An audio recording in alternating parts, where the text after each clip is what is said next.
अस्सलाम वालेकुम एवरीवन। आज एक बार फिर आपके साथ एक नए लेक्चर के लिए मौजूद हैं। आज का हमारा जो टॉपिक है, जैसा कि आपको नज़र आ रहा है, climatic differences over the globe. ज़मीन यूनिफॉर्म नहीं है, डिफरेंट रीजन्स हम डिस्कस कर चुके हैं।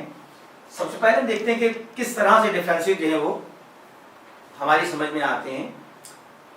सबसे पहला जो ज्योग्राफिकल रीजन हम जिसकी बात करते हैं वो है, इस पूरी ज़मीन को दो हिस्सों में डिवाइड किया गया है, नॉर्दर्न हेमिस्फीयर और सदर्न हेमिस्फीयर।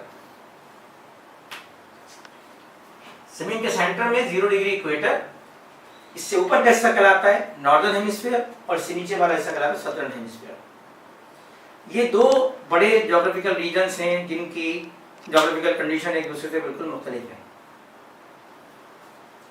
इसी बुनियाद पर हम जब बात करते हैं तो जैसे कि हम इससे पहले भी डिस्कस कर चुके हैं और आप लोगों के इल्म में है कि the earth is divided into different geographical regions. This is the tropical region from tropic of cancer to tropic of capricorn, the polar region from Arctic Circle to the North Pole and Antarctic Circle to the South Pole. And in between these two extreme weather conditions, we have temperate region. This is temperate region. In regions में फर्क क्या है? Commercial geography में इन regions की जो सबसे बुनियादी अहमियत है वो है, जब भी हम प्रोडक्शन की बात करते हैं, एग्रीकल्चरल एक्टिविटी की बात करते हैं, इंडस्ट्रीज को इस्टेब्लिश करने की बात करते हैं, ह्यूमन रिसोर्स की बात करते हैं, तो ये सारे जो फैक्टर्स हैं ये हमें हेल्प करते हैं कि किस जगह पर किस तरह की चीज़ें हमारे लिए ज़्यादा पॉजिटिवली अवेलेबल हो सकती हैं। आसान अल्फाज में हम ये समझ लें कि ज़मीन का जो सेंटर है वो बहुत ज़्यादा गर्म है।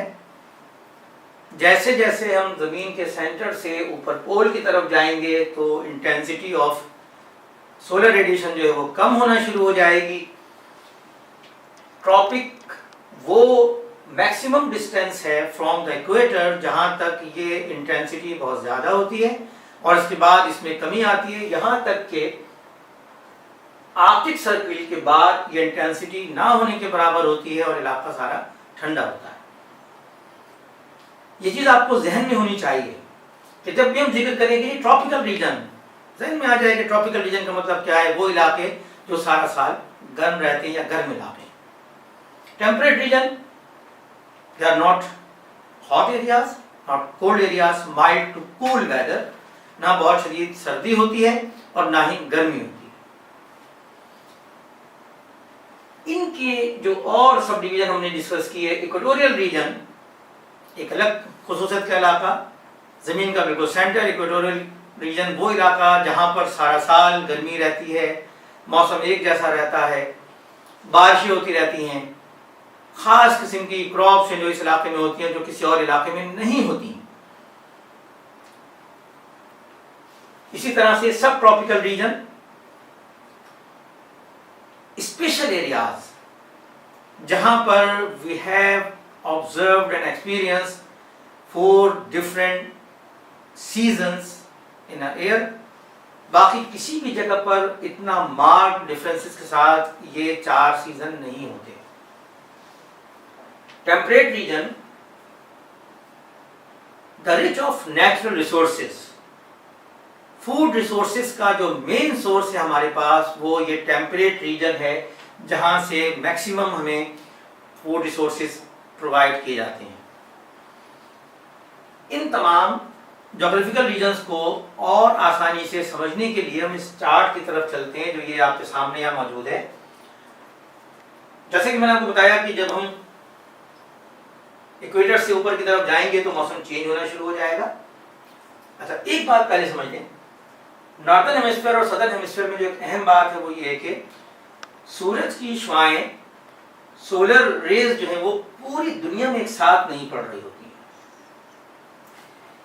अगर सन रेज बिल्कुल सेंटर में होंगी तो दोनों तरफ इक्वल डिस्ट्रीब्यूशन होगी, लेकिन जब सूरज की रोशनी इस जगह होती है, इसको हम ट्रॉपिक ऑफ कैंसर कहते हैं। तो इस हिस्से में मौसम चेंज होता है। आसान अल्फाज में ध्यान में रखें कि जब नॉर्दर्न हेमिस्फीयर में गर्मियां होंगी तो सदर्न हेमिस्फीयर में उसका विंटर वेदर होगा, विंटर का सीजन होगा। और इसी तरह से जब सदर्न हेमिस्फीयर में समर होता है तो नॉर्दर्न हेमिस्फीयर में विंटर होता है।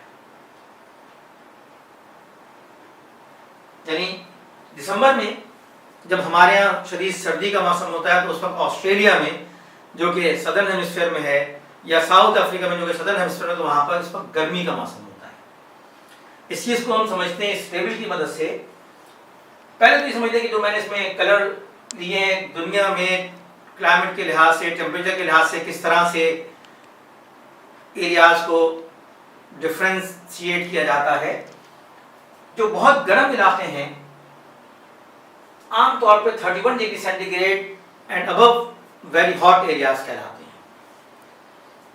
27 to 30 warm areas,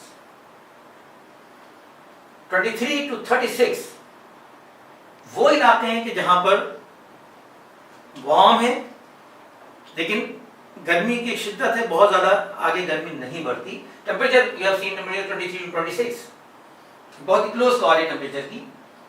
mild weather या मिड लैटिट्यूड एरियाज जो ग्रीन से आपको नजर आ रहा है 19 से 22, 19 to 22 डिग्री सेंटीग्रेड, वो इलाके या वो टेम्परेचर की जिसे हम ना गर्म कह सकते हैं ना जिसको हम ठंडा टेम्परेचर कह सकते हैं, mild temperature. 11 to 18 cool temperatures and 10 और below cold areas, cold temperature.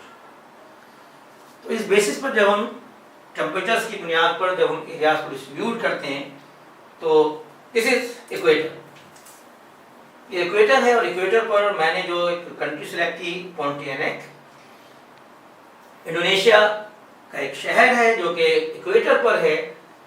You have seen the temperature 26 to 32 degree centigrade.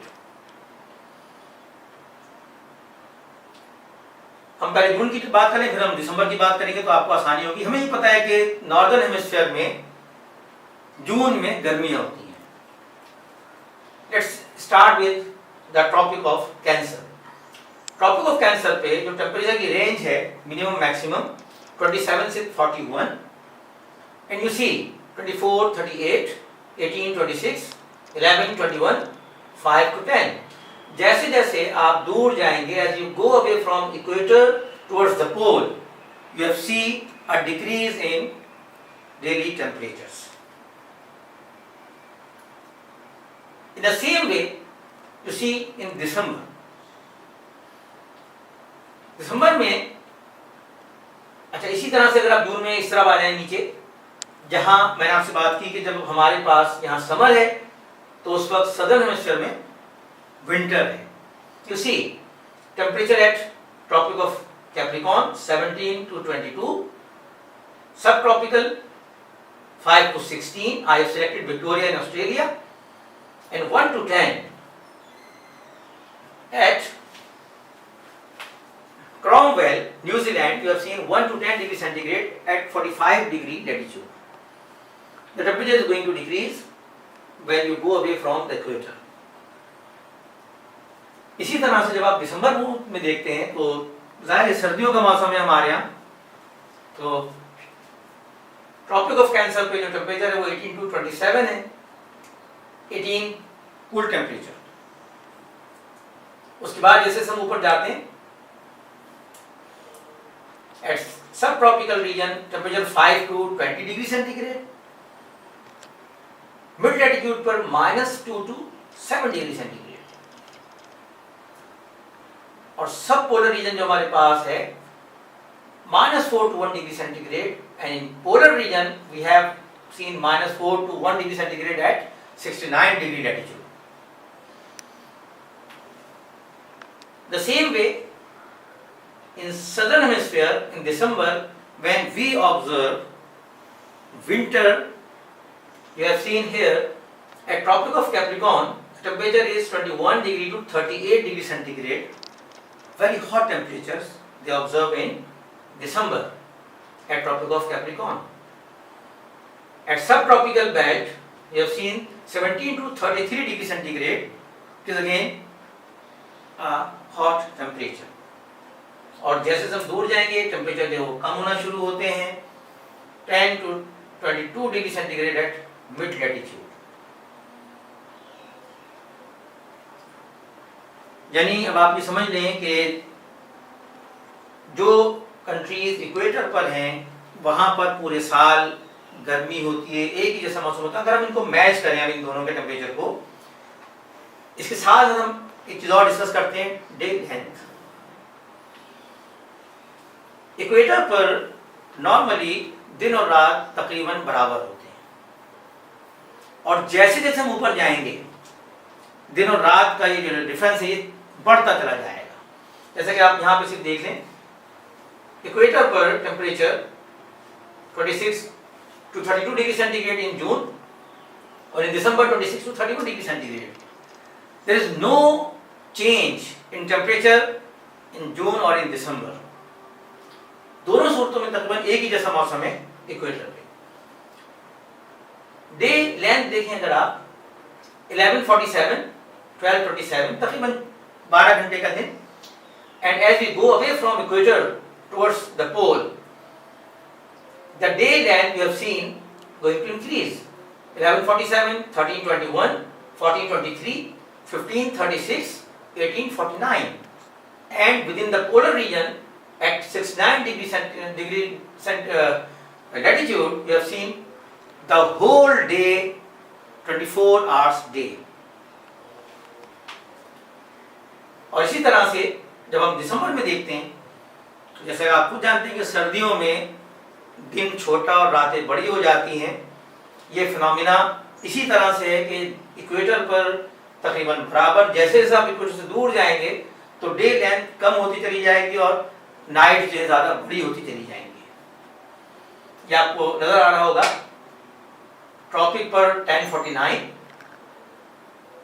In Islamabad, December 9 hours 54 minutes, 8 hours 42 minutes at mid latitude, and in Norway you have seen the difference.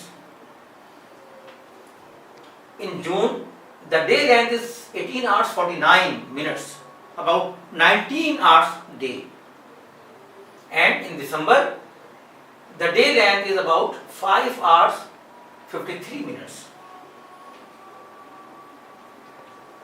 These variation also create some geographical conditions, product की values, crops की values, फ़र्क उनमें तमाम में होता है।